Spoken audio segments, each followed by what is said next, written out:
Ma'am आइए, students कहाँ गए? ज्ञानेश्वर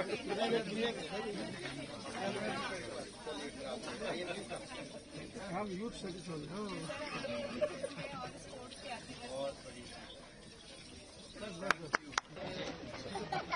हम पे बना रहे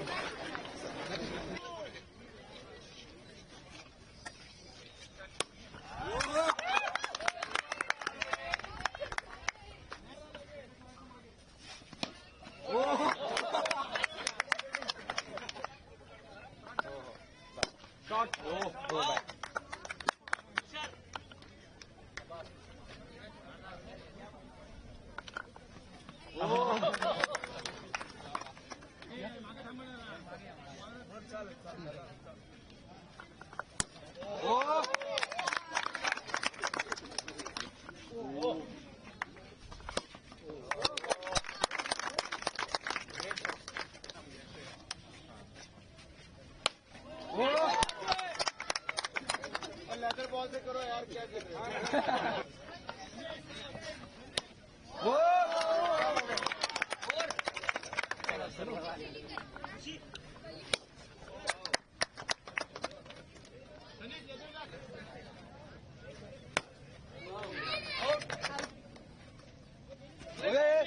संदीप भाई संभालना।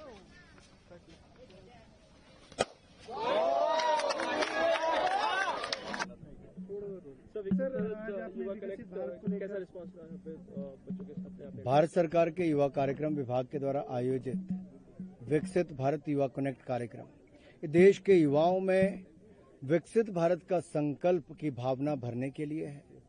राष्ट्र के लिए अगले 23 साल महत्वपूर्ण है। संकल्प से सिद्धि तक विकसित भारत को लेकर जाना है और जो योगदान और बलिदान स्वतंत्रता संग्राम में भारत के युवाओं ने दिया था, आज योगदान देने की जरूरत है। उन्होंने जान दी थी, इनको जीने की जरूरत है। उन्होंने देश को स्वतंत्र कराया था, इनको विकसित बनाने की जरूरत है। और हर क्षेत्र में आज युवा स्टार्टअप से लेकर बाकी इकोसिस्टम्स में बहुत बड़ा रोल अदा कर रहा है। दुनिया की सबसे बड़ी युवा आबादी हमारे पास है। न्यू एजुकेशन पॉलिसी और स्किल मंत्रालय के माध्यम से world's largest skill man power हम यहाँ पे तैयार करेंगे। आज स्पेस से लेकर डिफेंस सेक्टर भी खुला है और इससे दिखता है science to startup, space to sports, हर क्षेत्र में भारत का परचम लहरा रहा है और युवा हर क्षेत्र में अपना योगदान दे, ऐसा हमारा। प्रधानमंत्री कल यूएस के विजिट से लौटे हैं। इस महीने 2 इम्पोर्टेंट विजिट हुई थी, लीडर ऑफ अपोजिशन भी गए थे। कैसे देखते हैं इन 2 विजिटों को, क्या क्या इसमें हासिल हुआ और क्या क्या? देश देख रहा है कि 140 करोड़ भारतीयों का मान सम्मान दुनिया भर में बढ़ा जब भारत में है भ्रष्टाचार मुक्त शासन मोदी जी के नेतृत्व में मिला। 10वें नंबर से 5वीं बड़ी अर्थव्यवस्था बनी और अगले 2 सालों में तीसरी बड़ी अर्थव्यवस्था बनेगी। दूसरी ओर कुछ ऐसे लोग हैं जिन्होंने 60 साल तक उनके परिवार पार्टी ने राज किया, देश को कंगाल किया, बुरा हाल किया और अब विदेश में जाकर भारत की छवि को नुकसान पहुंचाते हैं, झूठी बातें करते हैं, प्रोपेगेंडा ऐसा रखते हैं जिससे कारण देश की छवि खराब होती है। तो 140 करोड़ भारतीयों को ये पता है कि देश में अपमान कौन कर रहा है और सम्मान कौन बढ़ा रहा है। इसलिए लोग मोदी जी उनके मन में इसलिए बसते हैं क्योंकि सम्मान बढ़ाया है। और कुछ ऐसे लोग हैं जो भारत के लोगों का अपमान करते हैं, तो दुनिया के लोग भी पूछ रहे हैं भारत के हैं कि पाकिस्तान के हैं। मुझे लगता है कल के ऑर्डर के बाद तो कर्नाटक के मुख्यमंत्री को इस्तीफा दे देना चाहिए। पाक साफ जब तक नहीं होते तब तक उनको इस पद पर बने रहने की और स्वतंत्र जांच, निष्पक्ष जांच करनी तो मुख्यमंत्री को इस पद पर रहना ही नहीं चाहिए। ये गंभीर भ्रष्टाचार के आरोप हैं। इनसे पहले इनके बड़े नेताओं को और जाना पड़ा, मुख्यमंत्री पर आरोप लगे। ये अपने आप में दिखाता है कि जब से कर्नाटक में सरकार कांग्रेस की आई है वहां पर लोगों को लूटने का काम फिर शुरू हुआ है। एक आखिरी सवाल सर, महाराष्ट्र से जुड़ा हुआ सर, जैसे कि राहुल गांधी ने मुद्दा उठाया था सिखों का और बाद में आरक्षण का मुद्दा, वो काफी कंट्रोवर्सी रहा, तो क्या कहेंगे खास करके? देखिए, कांग्रेस की मानसिकता ही भारत में आरक्षण यानी कि रिजर्वेशन को खत्म करने की है।